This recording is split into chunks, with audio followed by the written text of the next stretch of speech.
My name is Joseph Carlson, and this is episode 25 of The Grief of Politics. I am joined once again by Avin Carroll. Avin, how you doing? Doing good, Joe. Yourself? Good. We just made the joke before we started recording that we're only going to do this for the third time, not five or whatever, because we always have long phone calls. You know what we should talk about? We should talk about the midterms, and then that's the episode. And then we have to re-talk about what we're going to talk about. How was your holidays and stuff? I haven't actually talked to you about that, really. Christmas was pretty laid back and relaxed. Lisa and I just The stayed best. at home. Her family was all out of town. We went and saw her brother and niece and nephew Christmas Eve. Her parents were in Japan. Nice. My family's all in Idaho, and we don't visit on Christmas because it's just difficult to get into and around Idaho this time of year. Yeah, there's a mountain range in between you and your family. Southern Idaho, I guess, more specifically than just Idaho in general. Yeah, spent it at home, nice and relaxed. Lisa's family tradition was always making Swedish meatballs, so we had some Swedish meatballs, and it was nice. What about New Year's? You said? Well, New Year's was super subdued. I was falling asleep on the couch at 10, so I went to bed. I did that because a bunch of people set a bunch of fireworks off. I had the same thing. I made a bunch of bold claims about it. This is the year I'm staying up. And then at 11:55, somebody shot off a mortar style firework, woke me up, stayed up for a couple minutes, woke my wife up. Hey, Happy New Year. What? Oh, okay. And then we both went back to sleep. And so that was our New Year. Yeah, Lisa was still awake. But I was not.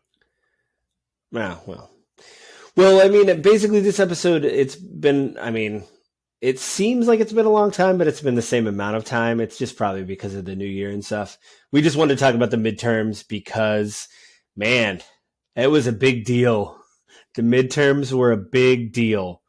Unfortunately, the articles I sourced were paywalled, Avin told me, because apparently I'm still a shill. Paid for the New York Times for one more month. They told me I had a couple days left, and I just started sending him articles, and he said, I can't read any of these. But it was too late in the game to change. But basically, this is actually one thing we didn't talk about. You looking at all the footage before the midterm happened, being conservative or libertarian or conservative leaning, how did you feel? Did you get that sense that the red wave is coming? This is it? Because that was kind of forecasted, and in my circles at least, people were kind of yep, it's inevitable. It's mainstream media. I don't like using that phrase, but it's accurate. Mainstream media was pretty broadly calling for a red wave. And so I think everyone was sort of expecting it. And the reality of it is if we're honest, the Republican Party owned this election going into it, the midterm election. It was theirs to lose. And, there's been all kinds of analysis afterwards. There's been all kinds of speculation afterwards that's come along. Why didn't they win as many as they should have? Blah, blah, blah, blah. But, I think for the most part, outside of the news, the people I know weren't as shocked. I know some people were a little bit disappointed and a little bit shocked that the Republicans didn't win more seats and didn't take back the Senate, or didn't maintain the Senate. Didn't swing as many seats in their favor because they were supposed to actually gain seats in the Senate. Instead, they lost a seat. Right. And honestly, it was their fault. It was the Republican Party's fault. They slipped up. The Democrats did nothing to help their case. The Republicans shot themselves in the foot.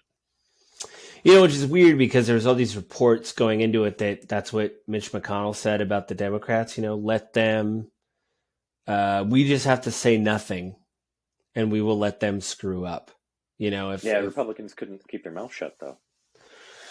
There was specifically Trump and the affiliated people that circle him. The candidates and things. Yeah.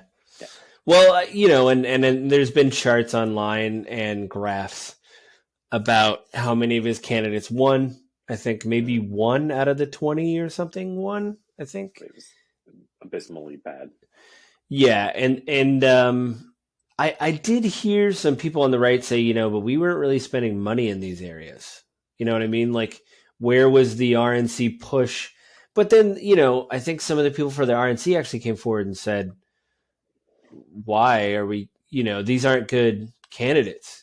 I think Mitch McConnell said that as well. Like, if there was better candidates, we would be able to push money to them, but we're just not seeing, kind of like an interaction, I guess, with Well, the the thing you voter, I notice, suppose. if you look at it too, these are the candidates that were put forth by the primary process. Like these were the candidates that the Republican Mhm. voters in their states wanted to be their representatives, and they couldn't win. And I think this is um, maybe in a bit of an indictment on the process since Trump has come into the circle sphere of influence for the Republican Party, because before that candidates were fairly effective at getting the message out that, Mhm. I'm the person who can beat the other person, Mhm. right? Mhm. I mean, it's the whole reason we had Hillary Clinton as the nominee against Trump was because Right. I'm the Yeah. one that can beat him, Right. as we saw she couldn't. But No. with that kind of norm in our past, where it was sort of like I'm the person who can beat the other person, now being dead, I mean, how we move forward is going to be really interesting because if the candidates were bad, the candidates were bad because that's who the voters put forward. Yeah. And what Also have though, voters learned?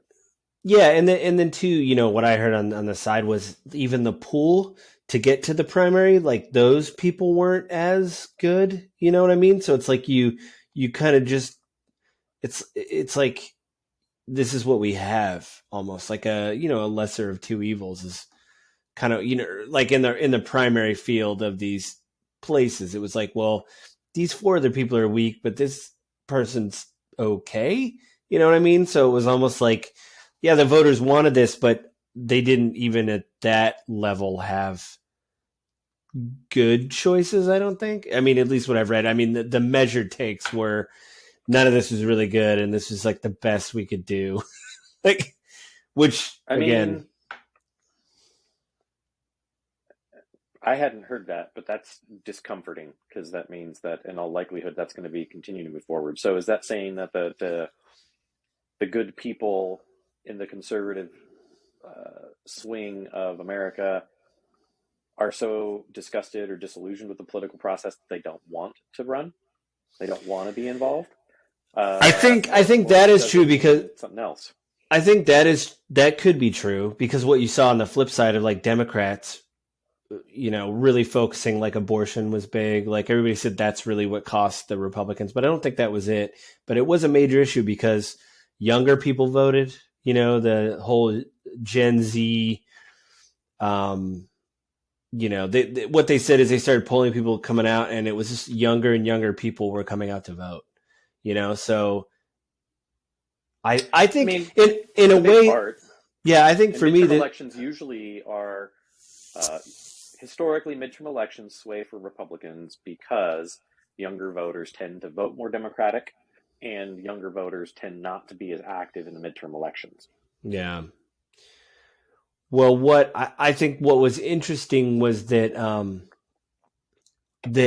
you it seems like, yeah, younger people were going out to vote more. They were more passionate, and it seemed like for me this is a weird thing about Trump and him focusing on his base. He's always focused on his base, and in my brain when I see that, no matter what I think about Trump or everything, it's like, well, that's such a small portion of the voter base. Like, you're not growing, right? And so I think with what helped the Democrats, I think, was like, hey, these issues matter, and we're all going to come together on these issues. You know what I mean? And so instead of trying to just focus on, I mean, they did. It was easy with some of the issues like abortion when some people just didn't care about it, but when that ruling changed in the Supreme Court, I think people in general were like, "Whoa, wait a minute, what?" And I think it was easy It's to easier to rally people. crystallize voters around a single idea or two, and to really Yeah, mobilize them over a single idea or two. And I would agree.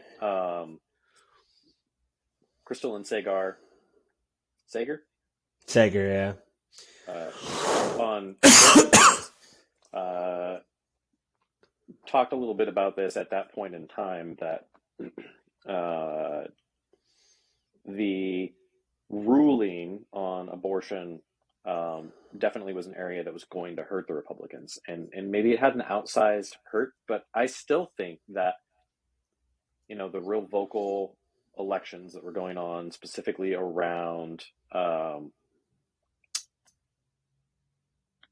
the Trump supporter candidates or Trump backed candidates did more harm than good.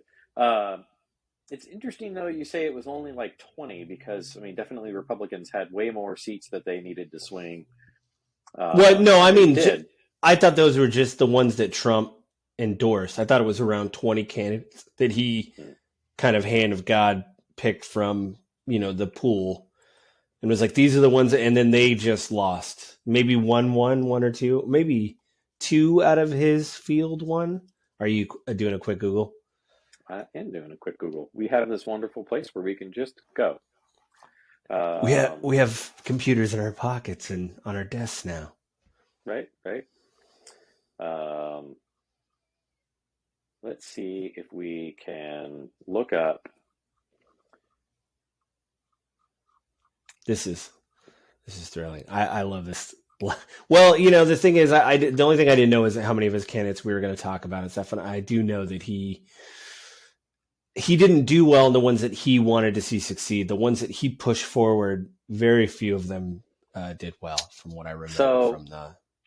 the first article I clicked on here is an article November 9th from Politico. Trump's biggest midterm bets don't pay out. Hmm. And scanning through, looking to see if I can find some numbers. So paragraph, several paragraphs in states, Trump had spent the past year acting as a political kingmaker, picking and choosing his preferred candidates. Party leadership be damned. Over the Mm, course of the mm, midterm elections, he endorsed over 330 candidates, held 30 rallies, and raised millions of dollars. Tuesday was meant to be an exhibit of his muscle, a chance to celebrate Republican wins, but more importantly, witness the seeding of the party with his acolytes. A slate of endorsed candidates prevailed, including J.D. Vance in Ohio, Ted Budd in mm. North Carolina, Katie Britt in Alabama, and Eric Schmidt in Missouri. Oh. But by the early hours of Wednesday morning, Republicans were down a seat in the Senate, and the House remained too close to declare a winner. And of course, we know how that all played out. Mm, Um, and so, again, I think after the midterms, a lot of the discussion, I think, hit the nail on the head that, Trump's a bit more of a dud now at this point. Like, he's not motivating the base to come out and vote the way they wanted to. mm, I think that he won the first election because he was something different. He was an unknown. He was something different. He was saying a lot of stuff that a lot of people on the conservative side of the fence wanted to hear. mm. And he got into office, and they found out that, this dish that looked appetizing on the menu, not so appetizing. I don't think I'm going Yeah. to order this again. Yeah, A the lot of, waiter wouldn't take it away, and it just sat here, and it just sat here, I and mean, it, yeah.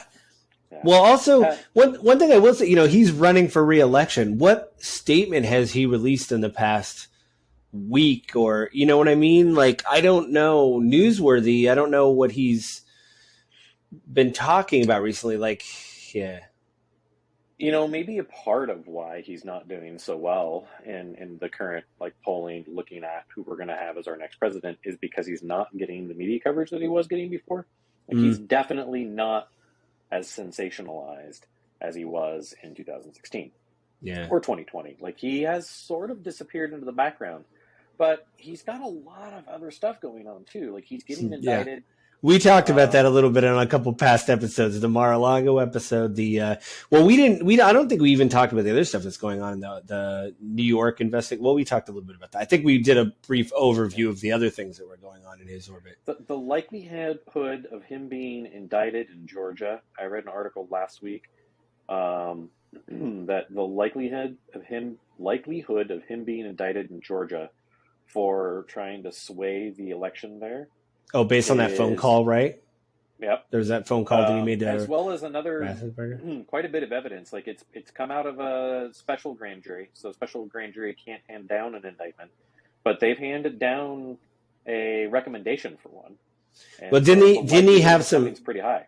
Yeah, he found fake electors or people that were going to pose as electors, something like that. He asked, well, he wanted to put fake electors in, or Oh, well, I got you. so he's saying that the other electors were faithless. He wanted to put others in. Of course, the Oh. rest of us are saying that they're fake electors because he was trying to put in people that Because were we already had actual electors. Yeah. Yeah. Those people didn't. Um, The official people did not step aside. So you can't just insert people when there's already people there in the room. what? Yeah, you can't say, hey, can you guys go to lunch real quick, and then have these other people come in and cast a bunch of ballots. Yeah, I mean, At the end of the day, go ahead. Oh no, I was just gonna say I think some of that, and two, like I hate to say it, but I don't agree with Trump.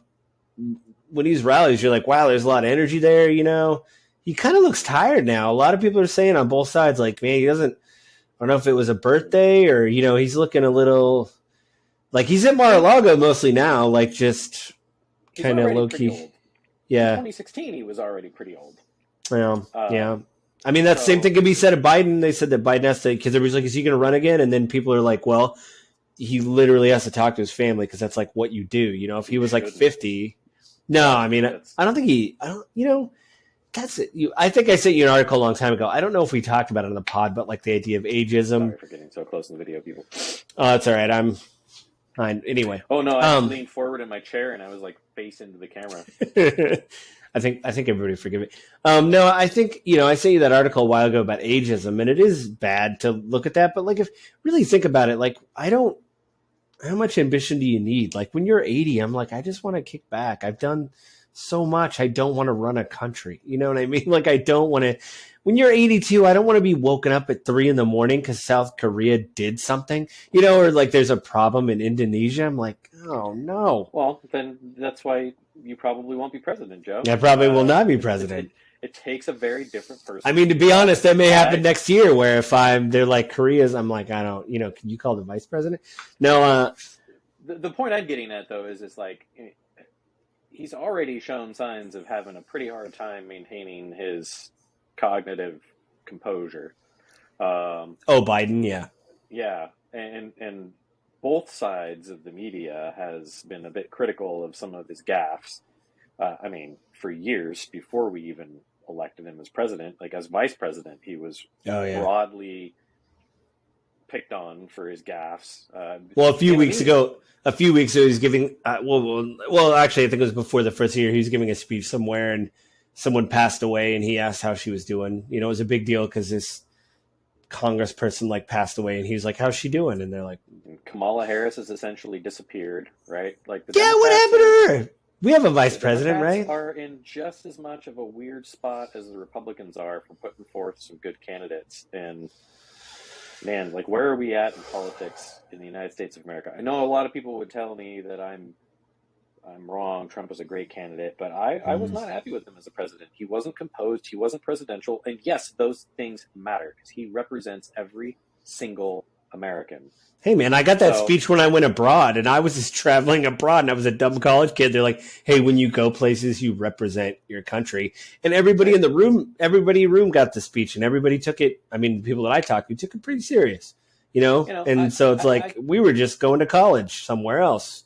So I think there's a lot of other candidates out there that could have been very strong in protecting America's interest on the world stage without being, complete jackasses. Pardon my language if you're offended by that kind of thing, but I mean. Oh, now when I publish the podcast, I gotta click a box, Avin. Way to go! No, it's fine. So, Lisa and I have been talking a lot lately because she's reading through a book, and one of the things it's talking about is narcissists and narcissism, and we've been talking a lot lately about that concept because it's pretty central to this book she's reading, and Trump is the classic definition of a narcissist. I was talking with a mutual friend of ours a couple days ago, and he was talking about it, and I was like, no, like, this is really fresh in my mind, and you're right. Like, he is the classic definition. Like, he has to be the center of attention. He has, and he'll do whatever he needs to do be damned, the consequences. It doesn't matter if he's the president of the United States. He's got to do what's going to make him Right. popular.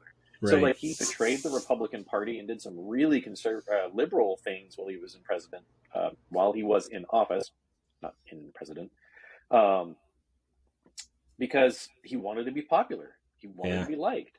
Yeah. So, Well, I heard it was an article. I should have read it, but whoever, I think it was a New Yorker, they did a thing where they do audio now. So, like, if you're working, you can listen to the article. And somebody went down there and talked to them, and they said he is the stereotypical guy at the party that will be like, want to impress the person next to him. You know what I mean? And then if someone else comes, gives their credentials, he's like on to them, you know? Anyway, back to the midterms. Let's talk about the person that I feel is really the tragic hero of this whole story, which is Kevin McCarthy. How he was able, you counted up the times there, because I said, what was it, like 3? Yeah, I know it was 2 days or 3 days and like what, 3 votes? How many votes was it? Did he go? 15. So the other article you sent me Whew. did talk about it Oh, in okay. advance. It's talking about the fight before the votes had actually come up this year. And Oh. after reading through that article, I opened up another one on my own from Fox News that talked about the final vote. The 15th vote was actually just procedural. The Republican Party had Oh. miscounted the number of votes that they needed by 1, and so they thought they had it on vote 14. They needed vote 15 to actually get it right by a vote. That's And I was looking at something the other day, and a lot of people are saying that the Freedom Caucus within the Republican Party really won big in this, because in order to win the speaker seat, McCarthy had to make a ton of concessions that they were calling for. He basically conceded to everything they wanted. Yeah, so a lot of people called him, speaker in name only, because he gave up so much. Like Mm-hmm. what kind of power is he going to come to the floor with? And then wasn't there some provision where they could pretty much, somebody could raise their hand, not be happy with him, and like boot him or something, and it had to be So like 3 or 4 people before, like had to be a few people. historically, up until Nancy Pelosi became speaker, that had always been the rule.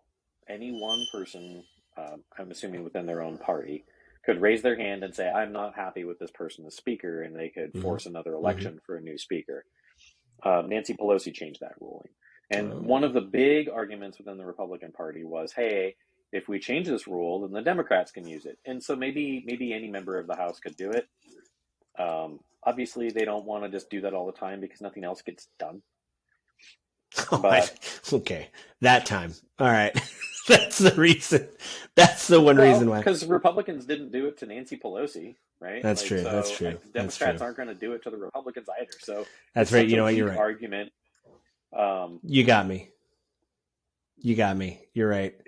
I mean, it is such a weak argument that, like, come on.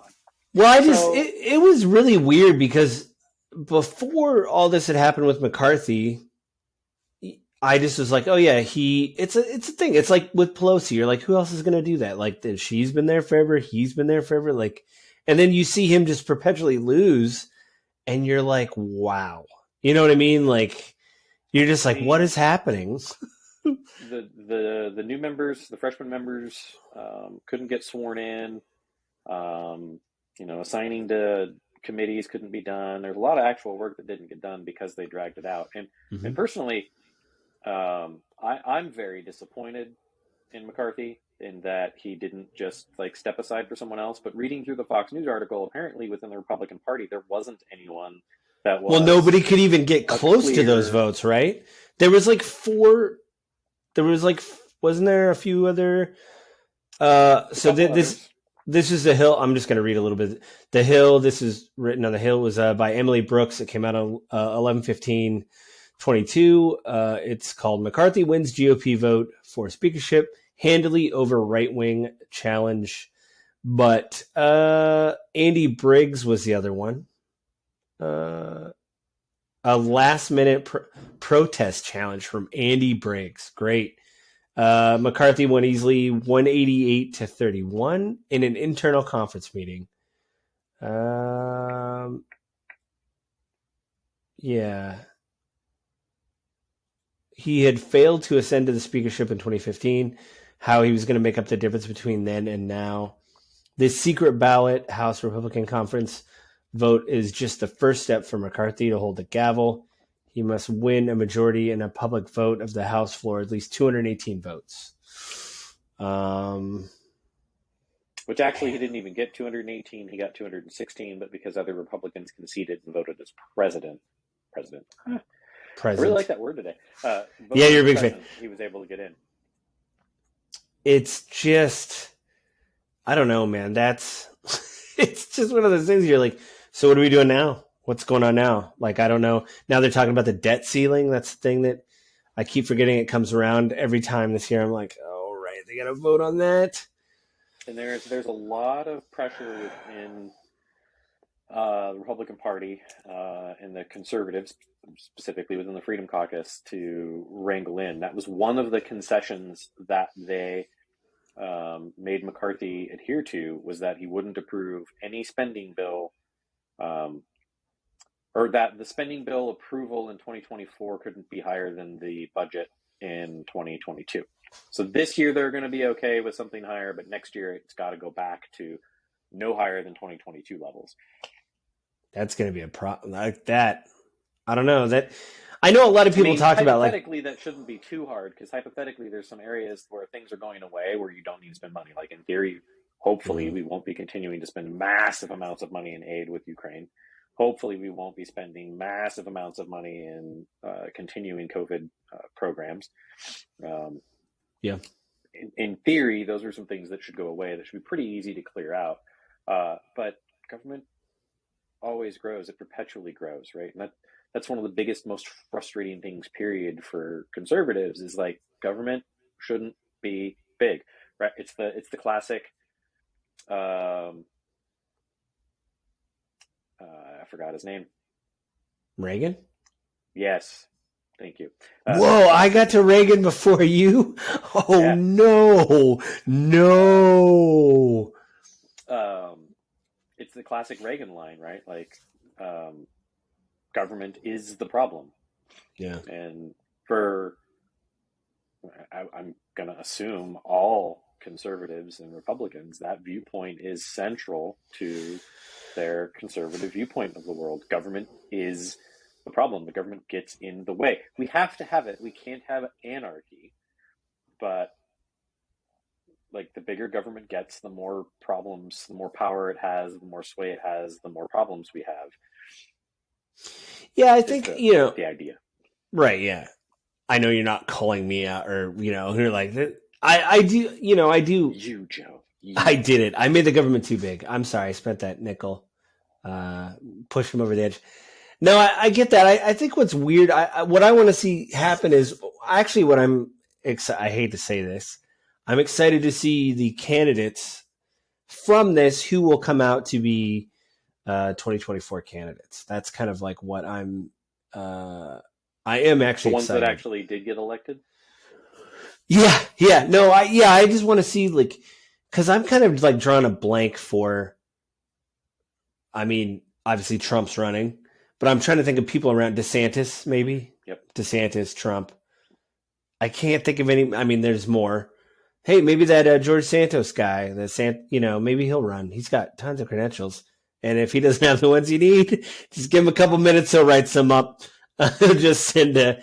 But the Democrats, besides Biden, I can't really like envision anyone that's going to come out of this field that's going to be like, I want to run for president. I can't think of any, like, one. Come on, man. Bernie's going to be like 97. He'll run. Yeah, Bernie is getting up there, but he's still pretty whip smart. When he gaffes, he's trying to make a point where you're like, no, he meant to say that, but he probably didn't. But he meant to say that. It wasn't something where you're like, oh, he doesn't. Plus, I don't know if he wants. As old as Biden, but. The thing too is I think he got burned a lot by the Democratic Party, obviously, in the past. I don't know if he wants to go down that road again. He's like, you know what, you guys you did me dirty once. I'm not doing this again, But he is 81. So he's up there with Biden, because Biden's 80, right? Biden. Yep. Yeah, because Biden's 80, right? Trump's 79, right? 76. Oh, okay. I'm looking at it right now. No, it's not that I don't believe you. I'm like, wow, Trump's that young, quote unquote, because he's had a rough life. That's all I'll say. I mean, And we read about most of it while I was president. Where I didn't know that much about Trump's life until he became president. I had to read about his. I don't know. I think for me, that's the biggest thing is like from these midterms, like what is the picture going to be for the presidential thing in 2024? Obviously Trump, DeSantis. Do you think it's going to be Trump again, or do you think it's going to be DeSantis? Because I think DeSantis is very quietly. I Uh, don't. I don't think Trump's going to win the the nomination. nomination. Yeah, Yeah. I think he's Do you going think to keep it? trying to run because he doesn't know how not to. He doesn't know how to step aside or to Right. um, bow out. He's not Right. capable of it. Right. So the only way that would happen is if there is some way that doing so would actually make him look like the hero, or if he Right. comes up with a really good way of making it look like the hero in it. I just don't see it happening. The only other course of action that would keep him out is he actually does get indicted and Or he's in, actually or convicted. he, yeah, or he's just in court, like physically has to show up to court so much Mm-hmm. that he can't be on the campaign trail.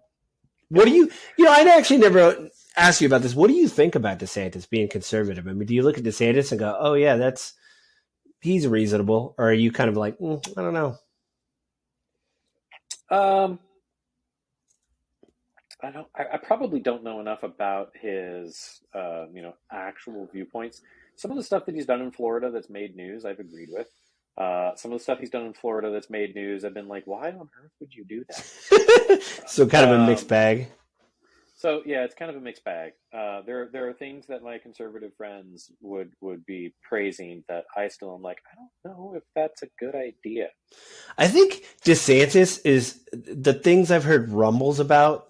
Even like the Atlantic did a piece about him where even people that work with him say he keeps a lot close to the chest and he only like really inserts himself in stuff if he thinks in a way like, okay, I'm going to hitch my wagon to Okay. this and we're going to get this across the finish line. But they said personally, like a lot of people they interviewed, they go, we don't really know that much about, you know what I mean? He kind of keeps it, which is fine. But like no matter what I think about Trump, like you're like, oh, that guy, you know what I mean? You knew that people were like, oh, there's Trump, whatever. Mm-hmm. When everybody around you is kind of like, I don't know. It's like, that's not to me, that's not a good thing. And I think there's going to be a weird thing because I've heard some rumblings. Obviously, none of it's been confirmed. But you said before when the worst thing Trump could do is run for president because he's got all these things.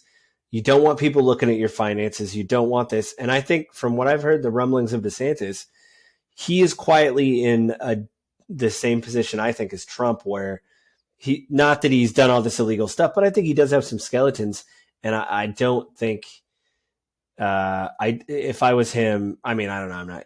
I just think we would be shocked if people really start looking into his life and stuff. You know what I mean? It's like one of those things where, hey man, maybe you shouldn't just do what you're doing in Florida and let everybody think what they're going to think about you and don't get a magnifying glass near your life. You know what I mean? Like, At the moment, right? Though, one of the things we have to keep in mind is there's no actual guarantee that DeSantis will be the person to run to. We're that's still a true. year and a half away from Oh, wouldn't he have to really things resign heating up. too? Because he got reelected. Hmm. So Not he'd to have to, run. yeah, not to run. But remember, he had that Democratic opponent that was like, will you say you'll serve out your whole term? And he, whatever, Right, and there's some just other conservatives dodged. that I Like, think the Republican Party would probably like to look at putting forward. I don't know that we've been hearing about them as much, but I wouldn't be surprised if a lot of conservatives really wanted to maybe look at Greg Abbott, yeah, um, I don't. another I governor that's mean, been really popular within the Republican Party. what about? Oh, that was another thing. So this is related to that. What about with the latest cold snap? I mean, did people? Because that was obviously split. They had the same thing they had a few years ago, but I heard was it there was a storm or something down there, and they said he kind of didn't address people's issues again. Like people were trying to get a hold of him to address what went on back down there. And I don't know. I just don't think Abbott's as popular. I think DeSantis has more popularity nationally than Abbott. I think if you were to put He's been both in the of them up there, limelight more. I mean, Abbott's Yeah. been in the limelight quite a bit, but DeSantis has really been put forward a lot more. And name recognition Mhm. really matters when you're working on a primary, right? Someone Oh who's yeah. known really well in their state but isn't known across the country is going to have a really hard time competing in the primary process to get their name on the ballot. Yeah, I mean, even a name DeSantis, that sounds great.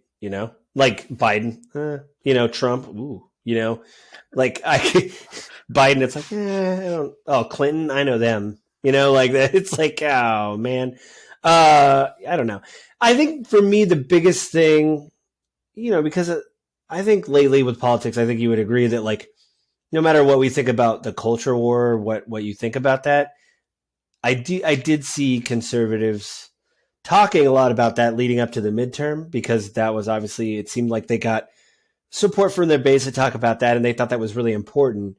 But I really think what was great about this midterm, whatever you think about abortion or whatever, when you're able to focus on those issues, they were able to pull away victories and the Democrats didn't totally win, but it proves that you can still talk about the issues and get something done, and and still drum up support and have people come out and vote and be passionate.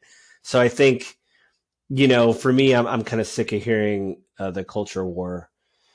I think if I hear the word woke one more time, my eyes gonna twitch, and I'm gonna, yeah, you know, Um, us lazy liberals that don't work for a living. That's what I always hear. That are woke. You know, like anyway. I like avocado toast, Avin. I'm sorry. All right, it's delicious. It's really good. I don't know. Avocado's great with other things, but just plain avocado on plain toast No, see doesn't sound that's good. see that's another talking point that drives me crazy because every time I add avocado toast, like you said, it was with something where you're like, well, this, and this is great, and avocado's there. But of Yeah. course, that doesn't go well in a headline. You have to put avocado toast, and then we look like idiots. Guacamole toast? Yeah. I Oh, could. my wife does Yeah. that all the time. Little, yeah. Yeah. Anyway, So, I mean, what do you think though? For like, did what was your? Did you have that same feeling too? I mean, we don't really talk about like culture war stuff on here, but like, did you? Because I did feel like that of like, hey, these issues matter to these people, and they were able to pass they were able to get candidates through certain states like Kansas and I think in Michigan. They all had abortion issues. They codified those rights, and whatever you think about abortion, they focused on those issues and got those passed in record number. The people came out and voted. So to me, that proves to me, it gives me a little bit of hope to say, hey, if you focus on the issues, you can win. This isn't all about what I feel about drag shows or what I feel about CRT or you know what I mean? Like, I think there's a balance in that, right? I think we've learned in the history of the United States that focusing on the issues is a surefire way to not win an election. Unless you have yeah, such an inflammatory issue that is so divisive, right? Like you have one side of America that's like, no, abortion is murder. What is wrong with you? And you have another side of the country that's like, why are you trying to oppress women's rights? You guys are like, 1800s women are property bigots. mm-hmm. And there really is very little middle ground in that conversation. I mean, you and I had it, and it was like, pretty much like, to me, a very clear, simple concept that just like, how could you not understand it is one that because you have different views of the world, like you're like, Avin, I don't even understand how you can think that way. Now, mind you, we're still friends. We don't look at the other person as Yeah. I a don't think I foe said. Did I say that? I thing. don't But remember saying that. well, no, but that's like Right. neither of us was able to. We had an hour long conversation on this podcast, but we've also had multiple conversations separately, and we've never come to an agreement other than, well, we'll agree to disagree. Yeah, I think that's what it is too, because I think, like you said, everybody comes with their own bias and things like that. And what I've noticed, it seems like there are obviously two schools of thought. One is you hear a lot of anecdotes, right? Like, hey, Yeah. this happened to my uncle, which makes sense if it's someone, especially a loved one in your life, is affected by COVID, positive or negatively. You're going to have a very strong opinion about it, as opposed to someone like me just reading the John Hopkins website, stuff like that. Like, I just think that there seems to be this such like I saw this in a debate too. Somebody said they were debating someone. I sent you the clip, and the person debating just brought up anecdotes, and the other person was a scientist. And so it's like the Oh yeah, scientist, I haven't watched that yet. No. well, this the scientist was bringing up statistics, which for many people can seem cold because who knows about 33% of this or 10% of that or whatever. But for me, what for abortion, just to be clear, like we talked about in the pod, but like I had something personal happen to me, and then I started reading statistics, and so it's like this mix of like, well, this happened to me. I'm reading these things. It's kind of backing up what I'm saying, and I'm trying to be fair and read everything. But I think that there's this thing of like, if you give someone a statistic or whatever, that you're cold, and I don't think that's the case at all, but the anecdotes do mean a lot to people when they're in their lives. And I think I find that more and more with debates, and it really bothers me when I watch debates now when people just rely on one or the other, to say like, well, this happened to my uncle, so this is all crap. It's like, but you can't, like, to be clear, that clip. Where is the human experience in your statistics, and where is your actual data to back up your anecdotes? Yeah, basically. Yeah. We run into a lot of that in media, period, right? Yeah. And the stereotype would be that it's the liberals who always base things off of feelings, not actual facts. But the reality of it is, like, particularly in the Republican Party with Trump, but anything surrounding him, a lot of it is feelings. And yeah, and people felt aggrieved, or which is I mean, hey, I understand being disenfranchised, like we talked about in the episode. Raises don't come the way they used to. Your dollar doesn't cover what it used to. You can't buy a home. You can't get a car. And I get someone saying, hey, man, I can fix this. And you're like, great. It isn't as bad as some historical things we've seen of that. But I totally understand. But like, my thing is like, I don't know. That's what I'm trying to do more is like, yes, this happened to me. But like, what is the data back up? Like with abortion, it's good. Like the things that happened to me happened to me. I mean, my wife didn't have an abortion, but we talked about it on the pod. But, with this whole abortion talk started happening in the midterms, and everybody said, listen, like 65% of Americans believe it should be legal. So like, if we're on if we go on a majority, like people just think that, hey, maybe I don't agree with it like you. I don't agree with it, but maybe it's just something that I have to have. Those people have to be left to their own devices or whatever. Like I don't know. It's just something that's part of my society I don't like, but it has to happen, or something. And I think, I don't know. I just wish there was more of that of like, well, I don't really agree with it, but, as long as it isn't, I don't know. I'm done. I couldn't finish the sentence. I was like, I don't got anything at the end of this. I really feel like the United States, and I think that the data actually supports it, that I feel like the United States is becoming more and more divisive and less capable of talking to each other.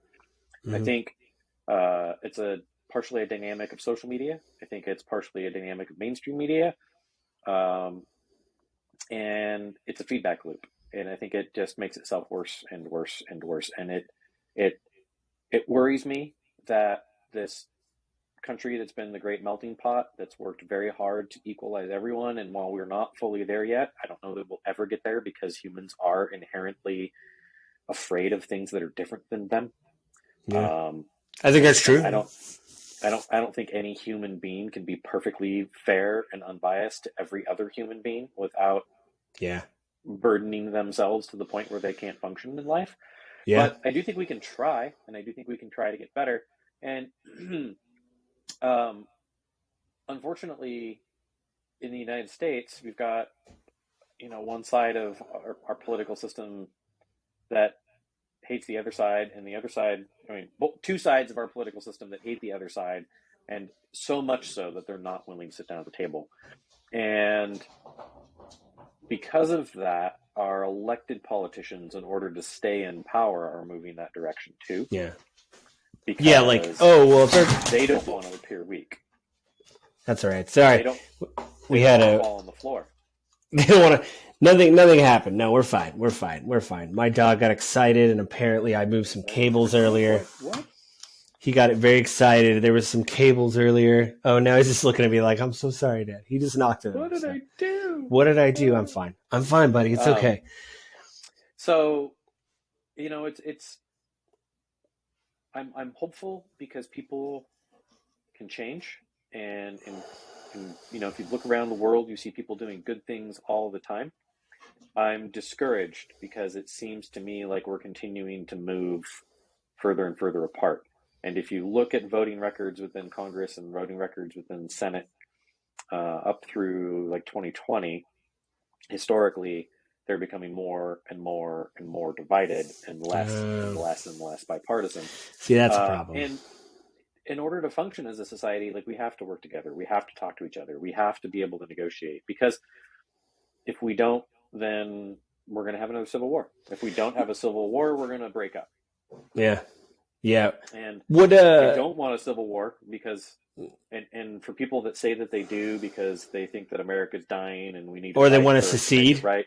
You mean the people that want to secede as well? There's some, well, secede's a little different, but the likelihood of a secession being allowed is pretty skinny. So, for people that say that they want that they think that's a good thing, that they really want that, I don't think they realize that it's their friends and family members that are going to die. It's their friends and family members that are going to starve. It's their nieces and their nephews that aren't going to be able to eat, and they're going to be, living in orphanages because their parents died. It doesn't end well for anyone involved, and it's true. I would like to think and hope that we as a species have evolved beyond that point. But then I remember we're humans, and some crazy person in Russia has decided that he wants land in the country next to him, and so he's gonna, because it used to be throw his own people as fodder, onto the battlefield. Yeah. And then you're like, oh crap! People. Idiots nothing. Have power. Yeah, nothing really changes. Crap. Yeah. Well, so we're running out here. We're getting close. So what did you want to talk about next month? Because you actually had a pretty good idea of what to talk about next month. We talked about the 2A stuff. You wanted to talk about the 2A stuff. Second Amendment stuff, the Supreme Court. Oh, Second Amendment. Sorry, 2A. I didn't know. Sorry, I used to listen to some veteran podcasts. My favorite podcast out of this veteran feed I listen to all their podcasts. My favorite podcast out of there just vanished. And so I do not really listen to them anymore. It's like the one reason where I'm like, well, these are okay, but I really like this one. And the one that I really liked is just gone. I tried looking online. There's no updates on their website. Anyway, the Supreme Court did just do a landmark Second Amendment thing with New York, which I only know a little bit about. There's actually a podcast that I kind of want to subscribe to, that it's two constitutional lawyers talking about the Supreme Court. They debate their I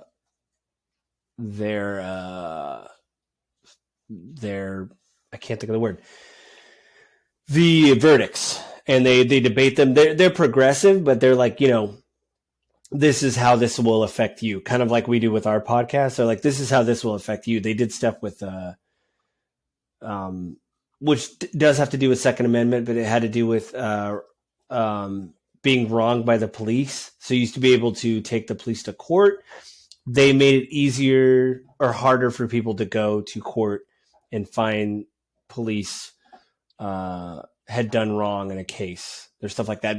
But they also talk about the New York case of gun rights and stuff, which I thought is interesting. So I definitely need to figure out what that is. I'll probably, if I figure it out, I'll post it in the. So is that what you want to talk about next month? Yeah, I think that's something that is a hot button topic, something that we haven't talked about. Yeah, totally. Yeah. And I think that would be a great topic for the podcast. Yeah. I'm because we talked about police, but we haven't really talked about the Second Amendment stuff.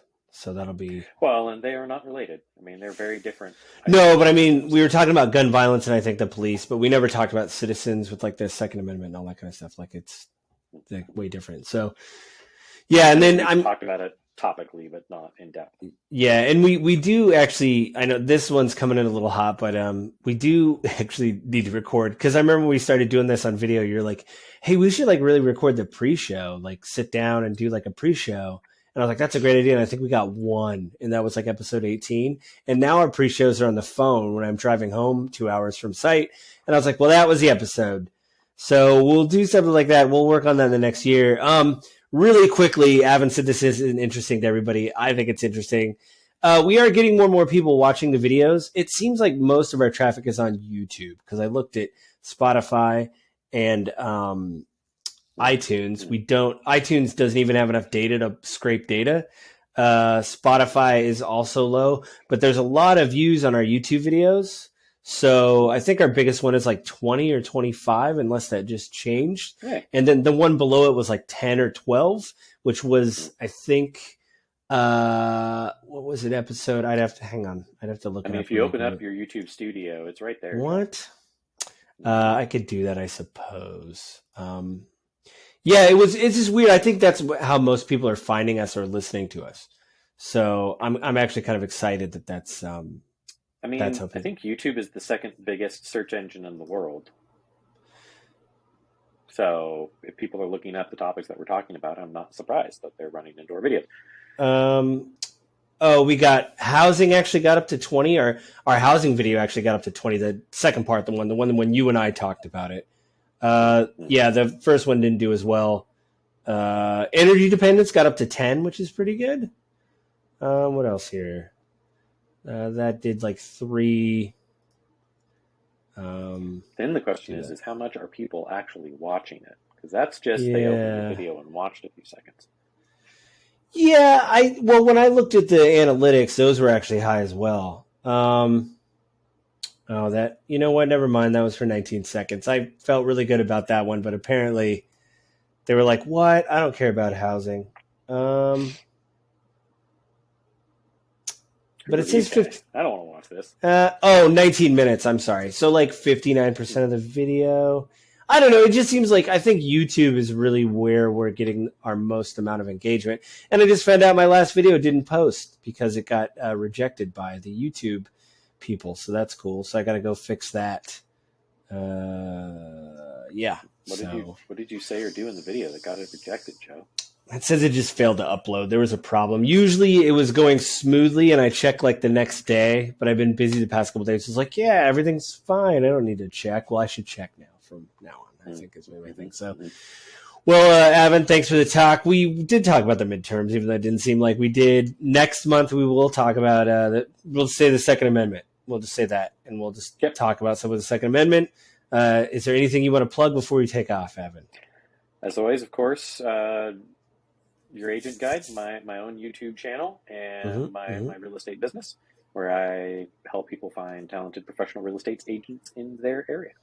Yeah. Are you, I think I asked you on the other pod, but are you doing more videos maybe next month? Are you going to start?